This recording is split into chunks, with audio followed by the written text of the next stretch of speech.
Hello, here we are again. It's week 4, game 5, with head coach of the Blackman Blaze, Philip Shadowens. Talk a little bit about what you've been doing since Friday night. You picked up the 4th win against Cane Ridge, so let's talk a little bit about what you've been doing since then and bring us up to date. Just busy, be honest with you, busy with preparing for Laverne. Very talented football team. Does some things that most schools don't do from an offensive standpoint, and so we've been doing a lot of preparation, a lot of video watching, trying to get our team ready to go, and trying to stay out of the floods as much as we can. It's obviously been a week that's been different in practice, and our kids have had to overcome some schedule changes and things like that you have to go through, but our kids have really handled it well and had a really good week of preparation. Great. I want to talk a little bit about a couple of things.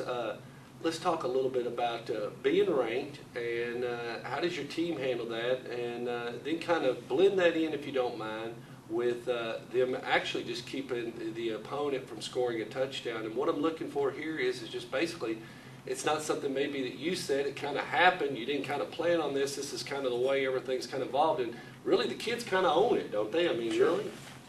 Absolutely. First of all, being ranked, that's great for the kids, and it's great for your fans to talk about in your student body.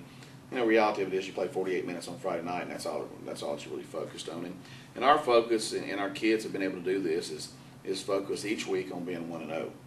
Nothing else matters. What you've done in the past doesn't matter. What you have down in the future, doesn't matter. It's all about the 48 minutes you're getting ready to play, and that's what we've preached to our kids, and that's what our focus has been. And they've done a good job, handling that. A really good job handling that. Defensively, the unscored on thing, and that's obviously great. 4 games, you go unscored on. Sure. We give up 2 points from an offensive standpoint, but we're like 160 something to 2 or whatever, and all those things. That's great stats, but that's all it is. It's great for people who care about stats. We don't. It does say something about your defense when you can go 4 games and not give up any points, and it means that a lot of kids are playing really hard. It doesn't mean we've played perfect, because we've done a lot of things that that hadn't been the right thing. But the thing we have done is played so hard and played with such intensity that we've overcome some things we've been wrong at doing, or lined up wrong, or missed assignments. But by playing so hard, and we've been able to overcome some of those things. That's great, and it's really, like I said, they kind of own it. It's theirs. In other words, just like winning and losing, they own that little deal. If they let it go and they let somebody score, or eventually the other team does figure out a way to score, then that's that, and then that'll be that, and we move on. I mean, really, it's not the sun will still come up. Not something we're really focused on. No. I mean, our kids enjoying that, and not giving up a point. Our kids have really, enjoyed that. But at some point somebody's going to score. Yeah. I mean, at some point, something's going to happen. Somebody's going to miss a line. Give up a play or whatever, turnover, whatever the case may be. Somebody's going to score. And that's going to happen. I mean, but what I want our defense to continue to do, and the thing they've really focused on, is it's just been very intense and been very physical. And if you do those things, you're going to always play great defense. And our kids have really bought into the fact of flying to the football, have really brought a physical presence to each and every game we've played to this point. Our kids have been extremely physical. And that's what it's going to take to beat Laverne tomorrow night, is being a very physical football team. They're so talented, so fast, they all can run. Got a quarterback that's very dangerous. Really, both their quarterbacks are good football players. So it's going to take us being very, very physical. It's going to take us being very intense, flying to the football. And, alignment-wise, we can't miss a line tomorrow night, because when you miss a line against a team that does what Laverne does, that can result in touchdowns. So, we've got to cut down on those misalignments. We've worked very hard in practice for that, and then continue to play physical, intense football. Well, and Coach Hester, he's going to come after you. They run the no huddle, so this is going to be something. You may have 2 factors. Of course, they're going to deal with the weather too, so that may be a factor. We don't know adjustment, but your team doesn't seem to get real, jagged as far as getting out of control. They're pretty methodical of how they handle each and every situation. And with that being said, so the weather's one issue, but no huddle.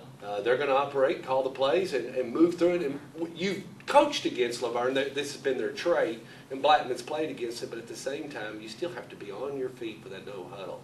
Well, sure. I mean, it's something you got to prepare for during practice, which we have, and we've actually prepared for it for a couple of weeks as far as no huddle, because we thought Cane Ridge would do some of that too. So, I don't think it's that big a deal. The only thing you have to get your kids to do is be able to relax between plays. Yeah. You want your kids to not be tired And so to do that, they have to practice relaxing between plays as they get a line, because you're not in the huddle and you're looking down at bands or you're looking at the sideline for calls. You got to be able to control your breathing, and so you don't get winded so quickly. And our kids have done a good job of really handling, all different types of schedule changes and adversities throughout the year. And so I don't think that's going to be a problem. I don't think that's going to be a factor in the football game. I think it's going to come down to who's the best football team is going to win. But it has been, something we focused on in practice as far as the no huddle. And then obviously we talked about the rain. We practiced yesterday on Wednesday, and when it was in a drive in the storm, we played offense in that rain. We talked about, making cuts and securing the football and how to throw the football. And, we've dealt with those things in the rain. And so, I feel like our kids are prepared. I mean, if it rains tomorrow night, we really don't care. It's still, and it's what I told our kids today after I walked through practice, is that, in the mid-state this week, there'll be someone who's heavily favored that'll get beat. And that's because they didn't stay focused on the things that are important. The rain's not important, the field conditions aren't important. The 48 minutes of football and the end result is what's important.